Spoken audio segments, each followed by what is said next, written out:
Homiladorlik davrida ozsa ham bo'ladimi? Ajoyib savol. Ozsa bo'ladi. 7 oylikgacha bo'lgan vaqtda siz ovqatlanish miqdori, ovqatlanish tartibi, ovqatlanish soatlaringizni to'g'irlab olsangiz, ortiqcha vazn sizni qiynamaydi. Demak, bularni qanaqa to'g'irlab olaman deydigan bo'lsangiz, ovqatlanish miqdoriga siz kerakli yog', kletchatkalarni qo'shib borsangiz, ortiqcha vazn yig'maysiz. Ikkinchi, ovqatlanish tartibi.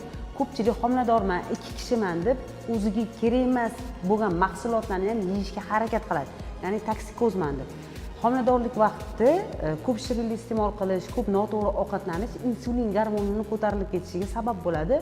Bu o'zidan sizda stress, tushkunlik, yig'loqlik kayfiyatlarini keltirib chiqaradi. O'shaning uchun homiladorlik vaqtida asosan ko'proq magniy ichish tavsiya qilinadi stressdan saqlanib turishingiz uchun. Demak, ovqatlanish vaqtingiz, bu ovqatlanish vaqtingizga e'tibor qiling degani, har 2 soatda, har 3 soatda kerakli mahsulotlarni iste'mol qilishingiz bu siz va farzandingiz uchun foyda bo'ladi.